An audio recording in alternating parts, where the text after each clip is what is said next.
محمد احمد نبی دوست دارم چار یار تابع اولاد علی مذہب حنفیہ دارم ملت حضرت خلیل خاک پائے غوث اعظم زیر سایہ ہر ولی شہریار ارم تاجدار حرم نوبہار شفاعت شب اسرا کے دولہا فرش کے شہنشاہ عرش کے تاجدار جناب احمد مختار محمد مصطفیٰ صلی اللہ علیہ وسلم کی بارگاہ بے کس پناہ میں جھوم جھوم کر ہدیہ درود بانداز غلامانہ پیش کریں پڑھے بآواز بلند اللہم صلی علی سیدنا مولانا محمد مادنی الجود والکرم والی الکرام ابن الکریم مبارک وسلم صلاة و سلاما دائما علیک یا رسول اللہ صلی اللہ تعالیٰ علیہ وسلم۔ لائق مبارکباد ہیں حضرت علامہ صاحب قبلہ اور ان کے تمام وہ رفقا، ان کے احباب جنہوں نے ان کی دعوت پر لبیک کہتے ہوئے اس نورانی عرفانی محفل کو سجایا بسایا۔ آپ اس کی رحمت و نور کی اور اس کی علوی شان کا اندازہ آپ لوگوں کی تعداد یا لوگوں کی بھیڑ یا کسی اور بات سے نہ لگائیں، بلکہ اس کا اندازہ اس بات سے لگائیں کہ یہ محفل عید میلاد النبی ہے۔ محفل عید میلاد النبی کی شان کیا ہے کہ جہاں ذکر حبیب ہوتا ہے خود خدا بھی قریب ہوتا ہے، ان کی محفل میں بیٹھنے والا آدمی خوش نصیب ہوتا ہے۔ میں اکثر محفلوں میں یہ بات بیان کیا کرتا ہوں کہ محفل عید میلاد النبی کی شان کیا ہے۔ آج جو آپ علماء سے اللہ کے رسول صلی اللہ علیہ وسلم کی حدیثیں سنتے ہیں، پورے بر صغیر میں، پورے ایشیا میں جنہوں نے اللہ کے رسول کی حدیثیں ہم تک آپ تک پہنچائی، جنہوں نے ہم سے پہلے حدیثیں پڑھی، ہم سے پہلے سمجھی، ہم سے کہیں زیادہ اس پر عمل کیا ہے، اور انہی کی بدولت آج دنیا میں اہل سنت و جماعت یا بر صغیر میں خصوصاً اہل سنت و جماعت کی یہ چمک دھمک ہے، یہ احسان ہے علامہ شاہ عبدالعزیز محدث دہلوی علیہ الرحمہ۔ آپ کو معلوم ہونا چاہیے کہ ایسے پایا کے عالم دین ہیں جن کے پاس نہ عبادت کی کمی ہے، نہ زہد و تقوی کی کمی ہے، نہ نماز کی کمی ہے، نہ روزے کی کمی ہے، نہ حج و زکوٰۃ کی کمی ہے، لیکن کسی پوچھنے والے نے جب پوچھا تھا کہ اے امام وقت ذرا آپ بتائیں آپ کو اپنے اس عمل پر سب سے زیادہ ناز ہے تو سنیو، اپنی سنیت پر قربان جاؤ، اپنی سنیت پر رش کرو۔ محفل عید میلاد النبی کو منانے کے لیے منانا اپنے لیے باعث فخر سمجھو کہ اس امام نے یہ جواب دیا تھا کہ میرے نزدیک نمازیں بھی محبوب ہے، حج و زکوٰۃ بھی محبوب ہے، روزہ بھی محبوب ہے، تمام اعمال صالحہ محبوب ہے، لیکن اپنے جس عمل کو میں اپنے لیے جنت کا ضامن سمجھتا ہوں وہ محفل عید میلاد النبی کا انعقاد ہے، اور اس کے آخر میں کھڑے ہو کر نبی معظم پر درود و سلام کا نذرانے محبت پیش کرنا ہے۔ آج یہ سعادتیں آپ کو ملی ہے، میں مبارکباد پیش کرتا ہوں حضرت علامہ ضمیر الدین صاحب قبلہ کو اور ان کے ان تمام ساتھیوں کو جنہوں نے اس محفل کو سجانے رچانے بسانے میں ان کا ساتھ دیا، خصوصیت کے ساتھ بھائی ڈاکٹر اویس صاحب جو ابھی مجھے نظر نہیں آ رہے ہیں، وہ کہاں گئے؟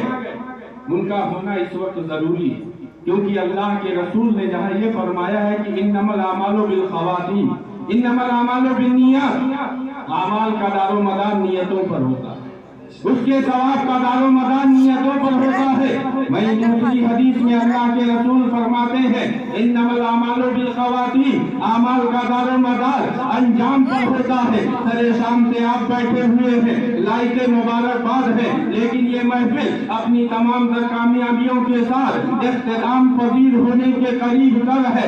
ایسی مبارک گھڑی میں کہ جب آقا و مولا کی شان میں درود و سلام کا نذرانے محبت پیش کیا جائے گا، رب کی بارگاہ میں یہ علماء اپنے ہاتھوں کو اٹھا کر اپنے لیے ہم اور آپ کے لیے دعائیں مانگیں گے۔ ایسے وقت تمام سنی خوش عقیدہ مسلمانوں کا ہونا اور اس میں شریک ہونا لازم و ضروری۔ آپ لائق مبارکباد ہیں کہ ابھی آپ نے مجھ سے پیشتر ایک بہت ہی عمدہ خوبصورت ضروری علمی